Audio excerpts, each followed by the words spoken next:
Brand new weapons, crazy amounts of ammo, and new shell types entirely.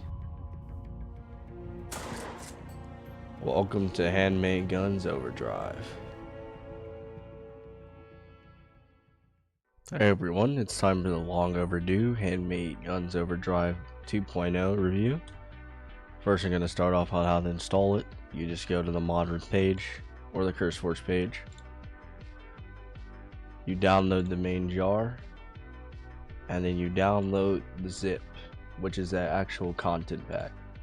Next, you're going to go navigate to wherever you downloaded the files. Go into your Minecraft instance, open the mods folder, drag in this jar, and then you want to move the zip into this and extract it. Once you're done with that, make sure it's installed correctly. The folder should look like this, and now you're ready to start up. One quick notice: once you have the game launched, make sure to unbind all the keys under HMG vehicle, as we do not use that at all within our mod. If something comes up, you can rebind it, but for all intents and purposes, you shouldn't encounter anything that uses this. Alright, first thing, when you load up, you're going to navigate to the creative tabs, or if you're in survival, you're going to craft them, because all these guns have recipes, as you're going to see. We have a lot more guns than before, so I'm not going to go through all of them. Just know that many of your favorite and most common guns from video games are now in the pack. We were missing a lot before, but now those have been covered thanks to a wonderful 1.12 project that I'm going to link in the description and also put on the screen right now. This guy was nice enough to lend us his models for 1.710, so if you like 1.12, you should check out his mod, which also includes vehicles. So one of the new weapons, the AK-74M, one of my favorite guns, you attach it and it actually does have a sight. The attachment system will be fully explained later on in the video. Another change, we have actually made all Ragex went a little crazy, and we have a lot of different magazines for these guns. So we have high capacity, low capacity mags, and the way you cycle those, you look at the weapon, you see it can take both 30, 45, and 60 round mags. So let me go find them right here. And if I want to swap what mag I'm using, we're going to go back to the gun prepare keys. You're going to see gun prepare, change magazine type. So we're going to hold those two buttons, left menu and B, and now you see next it's gonna load the long magazines. So if I'm going to use all of this, sound effects courtesy of me and Ragex, you see that it now loaded the 45 clip, and it's not easy to see here, but the magazine is actually longer than before. So pretty cool. Now this is more like an actual modular gun mod, which it's intended to be. Some other smaller things, all of these have recipes now, so if you want to craft stuff, just check. Now you will need the no recipe conflict mod in order to cycle through all the ammo, or if you're playing on a server, just have whatever admin add trades for it as well. In the future, you know, ammo will be overhauled to actually use some standardization to separate all these recipes, but for now this is how it works. As well as that, all guns are now craftable, and they use pretty consistent recipes. These are not broken on Windows. This is only due to a naming issue on Linux. Now, moving on, I will be going over a couple of the more interesting new weapons. Here's a simple one. We have a new AK-12. You can clearly tell it's modded by the second guy. A little bit faster fire rate, and it doesn't accept any attachments because this is probably a first gen AK-12 without all the additional rails and such.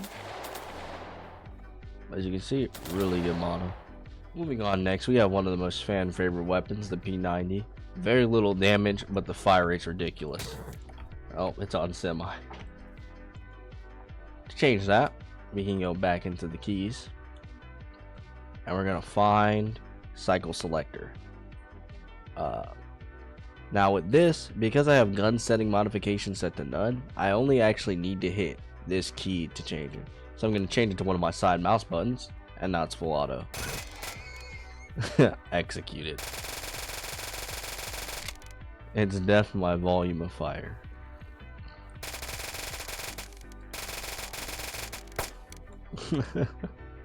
Spray and pray is now an option. We've also added new shotguns. Here is the model 1900.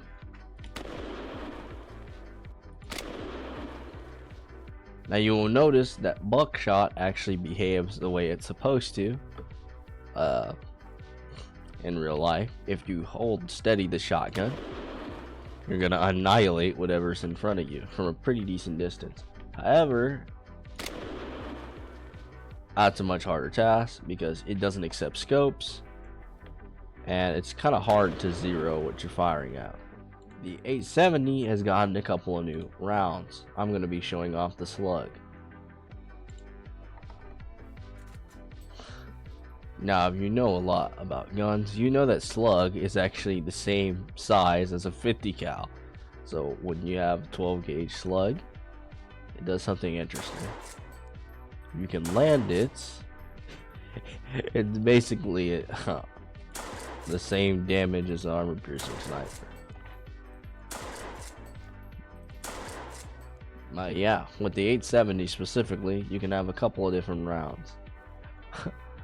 One thing I do want to warn you about though, with the bird shotguns, if you shoot a lot of it at a lot of entities, your game is going to lag.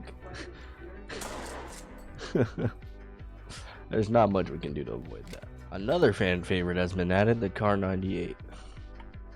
Has a pretty cool rolling animation. And I think we've done excellent sound design with this. Everything is just so smooth. Now the last two weapons I'm going to be showing off are the G383, currently my favorite rifle, even though it's a bit excessive. It's chambered in 308, so it's actually a pretty powerful round. Lots of velocity, very good for long distance. Next up is the AS Val. This is a pre-suppressed gun that took forever to find the sounds for, because you know it's a special forces only weapon, but we got it.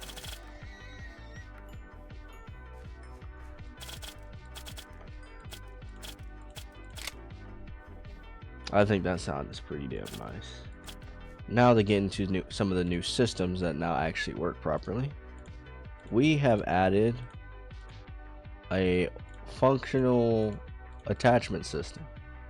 So if I go ahead and grab a modular weapon, the M16A4, if you go into your controls, you're going to notice a key that says prepare gun modification and gun setting modification. So what you want to do, you see gun prepare and attachment GUI, that means you hold left menu or whatever key you have this set to plus the key that's set. In that case this is X. So I do left menu X, and now you're in the attachments. So depending on what weapon you attach it to, you'll then get the correct sight. So now, as you can see, this now has a red dot sight. Notice that right now we currently don't display like, obviously it doesn't go in the slot, but for now this is how it works. We'll be fixing this in the future. And also when you pull the attachment off of the weapon, it actually goes back to normal. So now these actually work the way they're supposed to. See, I aim a little bit up and I'm able to hit the target. Pretty easy. Now we open this and we have the red dot, and now target acquisition is a little bit more brain off. It's a little bit wider. You get to see a lot more. Actually useful. There are other attachments like the flashlights, the vertical foregrip, etc. But these are only for certain weapons. If you hover over an item you'll see that there's a lot of information about how much damage it does, the bullet spray speed, the spread, etc. And if you go under valid attachments, you can actually see that this can equip the red dot and the scope. So we go in and we switch to the scope. Now it has a zoom in. Pretty useful. If you want to know even more features, I can do another general overview of HMG and how it works. But for now, you should get to playtesting with our new guns, because we've been doing a lot of work. Alright, I'll see you next time.